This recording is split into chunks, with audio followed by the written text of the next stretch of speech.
A ver, vamos entonces en esta clase a retomar el origen y evolución del Estado como forma de control social. Para retomar esta perspectiva es sumamente necesario retomar la consideración de lo que es Estado. ¿Cómo definíamos Estado? ¿Cómo definimos Estado? Conjunto de instituciones, leyes y normas. Conjunto de instituciones, leyes y normas. Quedémonos como conjunto de instituciones, pero que plantean leyes y normas. Podemos decirlo así para no entremezclarlo, pero sí, vamos ahí. Conjunto de instituciones que principalmente norman. Vamos a ver una definición de diccionario para que a todos nos quede del todo claro, pero estamos bien. Ahí es de Estado lo que se planteaba y lo que planteábamos la clase anterior. Vamos a poner una sola definición por si acaso no hayamos anotado, pero en general veo que tenemos esta noción. Podemos decir forma de organización política.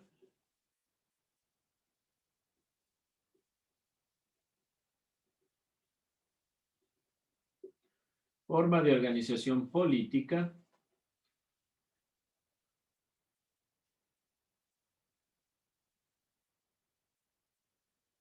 Entonces, el Estado es una forma de organización política donde se dan estos elementos de la organización, de las leyes, de las normas. Vamos a plantearlos de esta manera. Formas de organización política con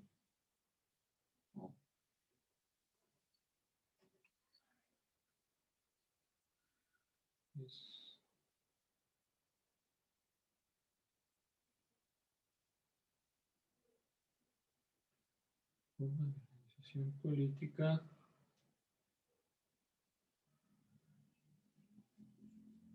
soberanía del pueblo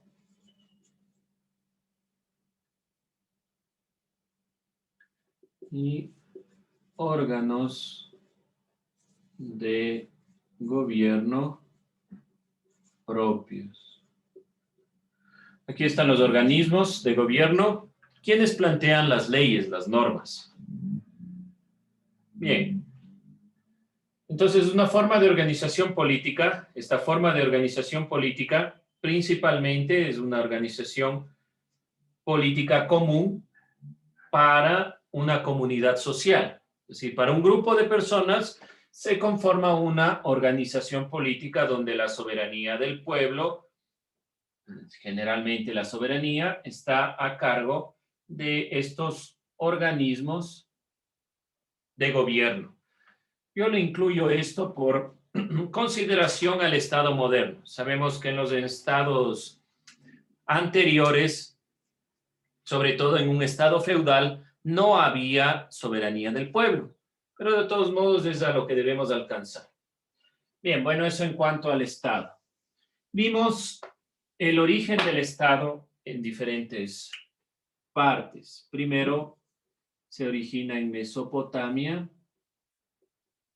Vimos griegos y romanos.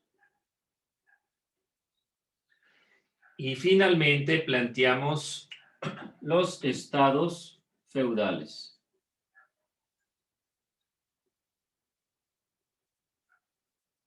¿Cómo funcionaban los estados feudales?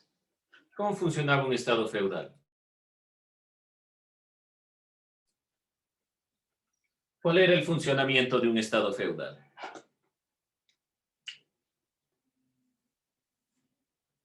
¿Alguien recuerda, tal vez? ¿Cómo funcionaba? Si no, vamos desde aquí. Feudal viene de la palabra feudo. ¿Qué es un feudo? ¿Qué es un feudo? Búsquelo, ahí tiene el diccionario, lo que sea.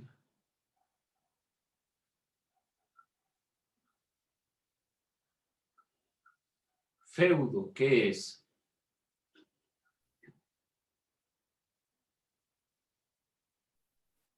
Dice que el Por los feudo es cuales los soberanos y los grandes señores concedían en la Edad Media.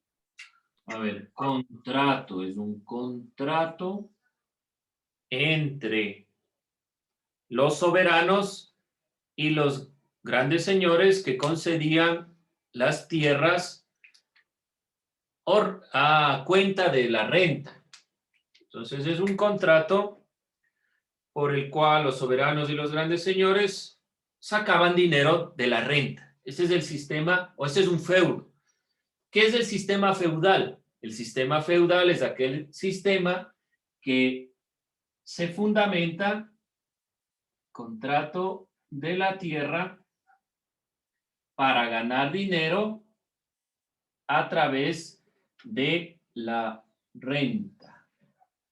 ¿Sí? ¿Por qué planteo esto? Es importante que ustedes sepan qué son el sistema o qué es el sistema feudal y qué son los feudos. Estas tierras que eran rentadas les generaban dinero y estos estados feudales generaban dinero a través de este sistema. Pero ¿quién controlaba todo esto? ¿Quién controlaba todo el proceso de los contratos? Ahí dice, un soberano o un, en este caso, rey.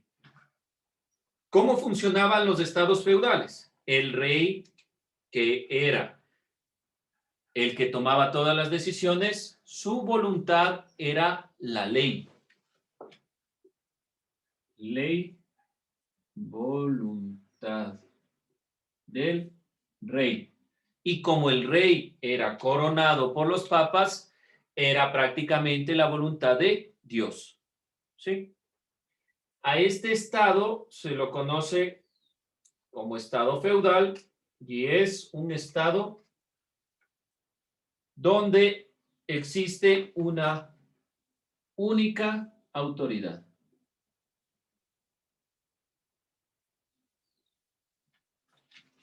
Los estados feudales estaban determinados por las clases sociales, pero todas las normas, leyes, derechos se planteaban desde el rey.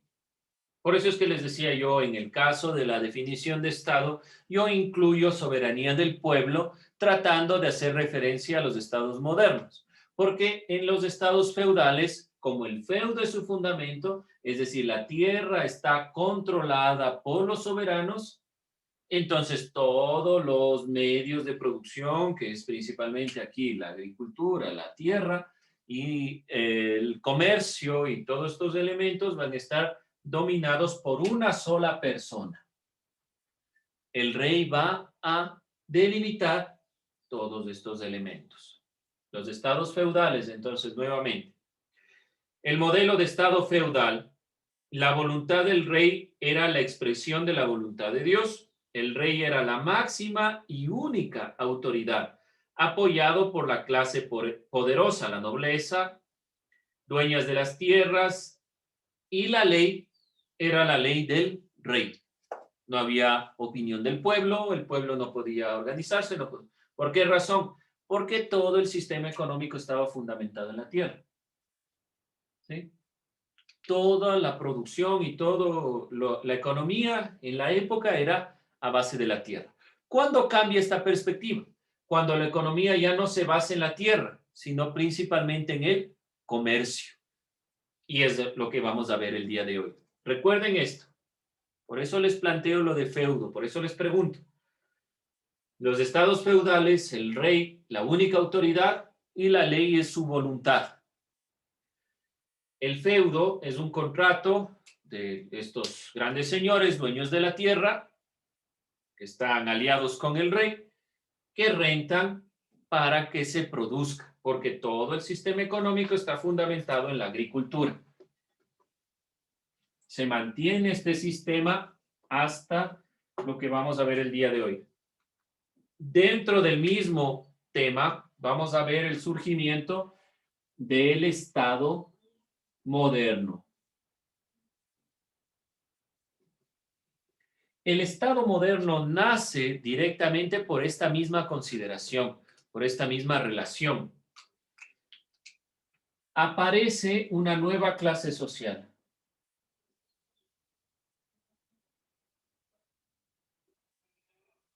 Nueva clase social.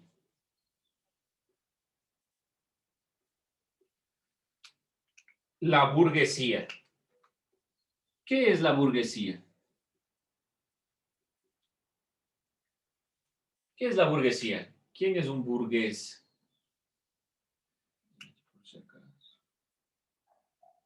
¿Qué es la burguesía? ¿Alguien ha escuchado burguesía? Es la clase más alta de las personas, algo así. Bueno, sí, es la clase más alta.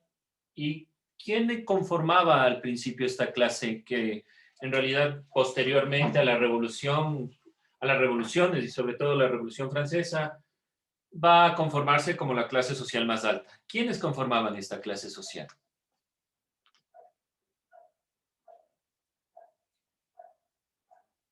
¿Alguna idea? ¿Quiénes serán los que conforman? Dígame, Valeria. Los dueños de las tierras. No, y justamente ahí es donde va a darse, por eso yo les decía, es muy importante entender que es un feudo. No son dueños de tierras los burgueses. Por eso no tenían acceso al voto, ni a la opinión, ni estaban conformes con el rey. Principalmente los burgueses son comerciantes que no tienen tierra. Los burgueses generan toda su poderío, generan todo su poderío y toda su condición social gracias al dinero que les ingresa por el comercio. Fueron principalmente comerciantes, la clase burguesa. La burguesía al inicio estaba conformada por comerciantes y también por artesanos. Muchos de estos no tenían, obviamente no tienen tierras. Entonces, esta nueva clase social comienza a conformarse como la más importante, porque comienza a tener ingresos económicos. Pero como no tienen tierra, posteriormente la burguesía serán los grandes industrializados, los grandes impulsores de las revoluciones industriales, aquellos que tengan empresas. Pero directamente esas empresas necesitan un libre mercado. ¿Quién controla el comercio? El rey en la época medieval. Determina qué se puede y no comerciar, cuánto cuesta y no un bien. Entonces los burgueses de esta clase social que va emergiendo quiere un cambio y se contrapone a los estados feudales. Ese es el estado moderno. También comienza a darse otro elemento. Este es el primer punto por el cual nace el estado moderno. Escucharán. Lo que estoy planteando aquí son los elementos por los cuales se da el Estado moderno. Otro elemento es la separación iglesia-Estado. No se olviden este signo, no es lo mismo que. Aquí lo estoy haciendo relación a la separación que existe entre iglesia y Estado. Comienza a separarse la iglesia del Estado y el Estado se dedica solo a cuestiones de gobierno y la iglesia a sus fines. Entonces, ya la iglesia no puede tener injerencia sobre el Estado. La consigna principal del Estado moderno, el ideal principal, será la libertad. La consigna es la libertad. La libertad de opinión, la libertad de culto, la libertad de apropiación, y se va a acentuar una perspectiva también. Va a ser cada vez más importante la propiedad privada.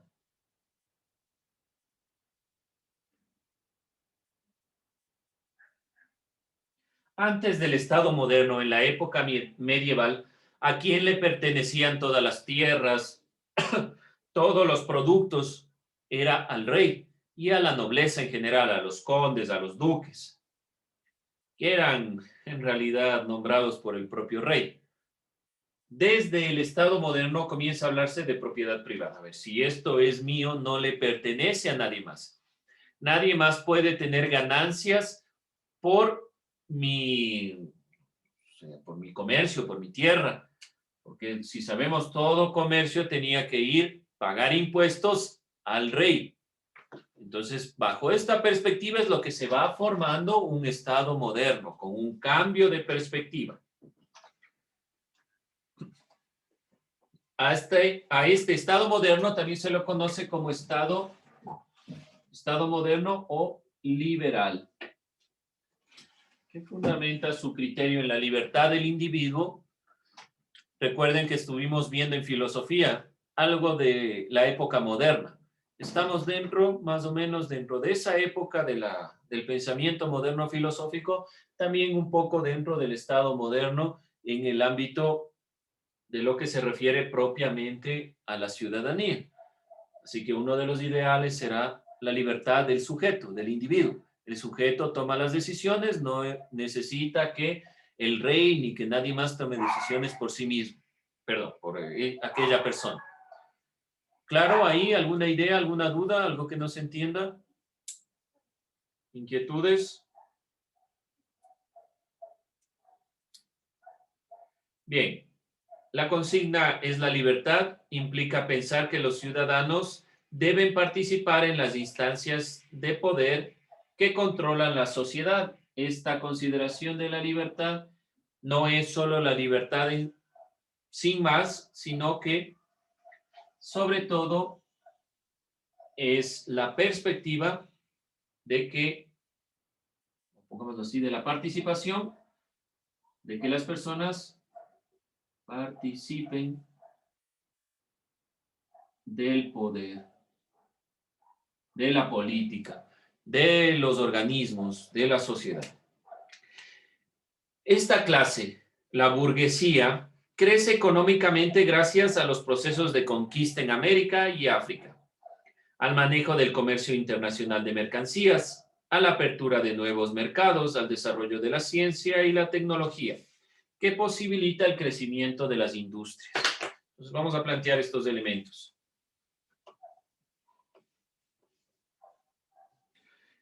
Como los reyes se quedan solo en la producción de la agricultura, de la tierra, los comerciantes y esta nueva clase, la burguesía, comienza a tener predominio en el nivel económico, va a primar su perspectiva económica principalmente. ¿Por qué razón? Digámoslo que crece la economía gracias a diferentes factores. Gracias al comercio internacional,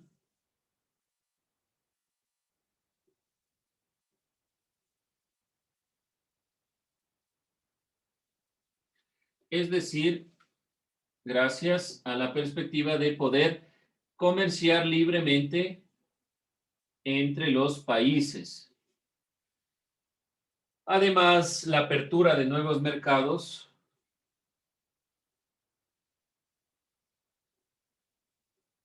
obviamente uno de los nuevos mercados va a ser América. Gracias a América, las colonias en América, principalmente las colonias del norte, van a tener la posibilidad de intercambiar productos. La apertura de estos nuevos mercados va generando un ingreso económico y se impulsa sobre todo la tecnología y la ciencia. Por eso es que en esta época se dan los grandes desarrollos científicos, sobre todo el gran impulso a la ciencia está dentro de la época moderna, así como al pensamiento. Dentro de esta consideración, se posibilita también la industria. Y se da realmente la primera revolución industrial. Todo ello contribuye a que se adquiera un enorme poder económico, pero no se llegó a un ascenso del todo social en todas las clases. La clase burguesa será la clase social alta y el pueblo en general seguirá teniendo inconvenientes. Es una de las críticas a esta perspectiva, que la han hecho pensadores como Marx posteriores, que dicen, bueno, la burguesía permitió que se rompa el estado feudal, pero no se permitió un ascenso social de las clases bajas, sino que solo un grupo llegó a la clase social alta y el resto siguió sin privilegios. Acuérdense también de los procesos, por ejemplo, de la inclusión de la mujer dentro de toda la realidad. No ha sido algo que ha llevado poco tiempo. Bien, vamos a ir cerrando esta perspectiva puntualizando simplemente un elemento. Debemos considerar que durante el Renacimiento, la Ilustración, todo este siglo XVI principalmente, se posicionaron los elementos económicos ligados también al desarrollo individual y el afán de lucro como símbolos de progreso. Las profesiones científicas, la carrera de negocios y demás elementos dio un ascenso social. Entonces, a partir de la ruptura del Estado feudal hacia el Estado moderno, por lo menos la burguesía pudo tener una incidencia en la política, así como en la economía, pero no todo el pueblo tuvo la oportunidad. Vamos a cerrar estas perspectivas ahí, vamos a dejar un poco esta temática y estaremos ya hablando de los componentes esenciales de todo Estado. Vemos que el Estado moderno viene a darse desde esta perspectiva y directamente el Estado actual es un Estado republicano. Del Estado moderno vamos al Estado republicano, que lo puntualizaremos un poco en la siguiente clase para ver cuáles son los componentes esenciales que tiene todo Estado. Todo Estado debe tener algunos elementos como los tribunales de justicia, como las Fuerzas Armadas, como el derecho, para que sea realmente un Estado en estas características. ¿Preguntas, dudas, inquietudes? ¿Queda un poco claro estas perspectivas? Espero que quede claro primero qué es Estado, que quede claro qué es un Estado feudal y qué es el Estado moderno, qué es un Estado moderno o liberal. Y de ahí vamos a ver finalmente la siguiente clase, el Estado actual, que es un Estado republicano, y los componentes que estaremos desglosando, y ahí sí necesitamos un poco ir pausadamente y que ustedes tomen en cuenta, porque son elementos que los van a ver siempre, son los poderes del Estado, son los tribunales y demás. Bien, jóvenes, con eso cerramos. No se vayan, tomo lista.